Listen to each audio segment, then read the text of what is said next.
ফ্রান্সের লোয়ার ভ্যালির একটি পুরনো ঘর, যেটা হয়তো কখনো কেউ ভাবেনি আবার বাসযোগ্য হবে। সেই ঘরটিকে দুই হাতে নতুন জীবন দিয়েছেন একটি পরিবার। এই ভিডিওতে দেখা যায় কিভাবে ধাপে ধাপে পরিকল্পনা আর নিখুঁত কারিগরিতে তারা এই বাড়িটিকে শুধু বসবাসের উপযোগী নয়, বরং শিল্পসম্মত এক আশ্রয়স্থলে পরিণত করেছেন। এটি কোনো সাধারণ সংস্কার নয়, এটি এক ঐতিহাসিক কাঠামোর প্রতি ভালোবাসা, স্থাপত্যের প্রতি শ্রদ্ধা আর পারিবারিক বন্ধনের একটি চিত্র। পুরো কাজে শুরু হয় বিশৃঙ্খল একটি অ্যাটিক খালি করার মাধ্যমে। পুরনো কাজ, ধুলো, ভাঙা আসবাব সবকিছু সরিয়ে ফেলে শুরু হয় নতুন পরিকল্পনা। দলটি পুরো ঘর মেপে নেয় যেন প্রতিটি ইঞ্চি জায়গা কাজে লাগানো যায়। দেয়ালের কাঠামো, দরজার অবস্থান, ঘরের খোলামেলা বিন্যাস সবকিছু নিয়ে চলে গভীর চিন্তা। শুধু দরজা বসানোর জন্য ব্যবহার করা হয় কাস্টম পাথরের ফ্রেম, যাতে ঐতিহ্য রক্ষা পায়। এই প্রক্রিয়ায় সহযোগিতা করেন একজন ডিজাইনার বন্ধু, ভ্যালেন্টিন, যিনি পরামর্শ দেন কোথায় কি বসবে, কিভাবে আলোর খেলা হবে ভিতরে, আর কোন উপাদান পরিবেশের সঙ্গে মানিয়ে যাবে।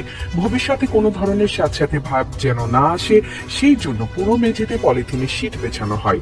তারপর বালু ও মাটি ছড়িয়ে ফ্লোর লেভেল সমান করা হয়। ইনসুলেশনের জন্য ব্যবহার করা হয় উচ্চমানের পলিউরেথেন প্যানেল এবং কাঠের উলের স্তর। এরপর জুয়েস্ট বসানোর পর শুরু হয় ওএসবি ফ্লোরিং এর কাজ।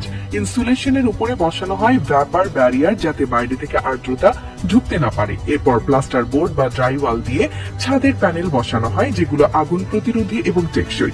দেয়ালের নিচের কিছু অংশ কেটে সেখানে বসানো হয় স্থানীয়ভাবে সংগ্রহ করা চফু পাথর। এই পাথরগুলো এমন ভাবে কাটা হয় যেন দেয়ালের পুরনো অংশের সঙ্গে হুবহু মিলে যায়।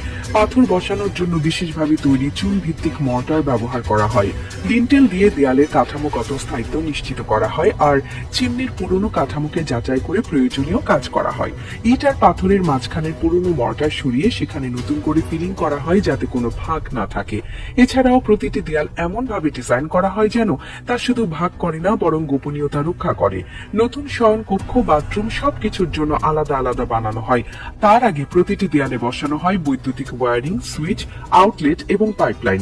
কাজের শেষে দেয়ালগুলো প্লাস্টার করে মসৃণ করা হয় যেন একদম নতুন বাড়ির মতো দেখায়। সিঁড়ির দিকেও বিশেষ গুরুত্ব দেওয়া হয়। এর কাঠামো ঠিকঠাক করা হয়, নিচে ইনসুলেশন দেওয়া হয় এবং নিচে একটি শুকনো টয়লেট বসানো হয়, যেখানে ঠিকঠাক বাতাস চলাচলের ব্যবস্থাও থাকে। সবকিছুতেই কাঠ, ধাতু এবং গ্লাসের একটি চমৎকার মিশ্রণ দেখা যায়, যা বাড়ির চেহারাকে আরো আকর্ষণীয় করে তোলে। এই পুরো সংস্কার এক ঐতিহাসিক কাঠামোর আত্মার মধ্যে নতুন প্রাণ সঞ্চারের গল্প। প্রতিটি দরজার কাঠ, প্রতিটি দেয়ালের পাথর, প্রতিটি আলো বা ইনসুলেশনের স্তর সবকিছুতেই থাকে নিখুঁত চিন্তা ও শ্রদ্ধা।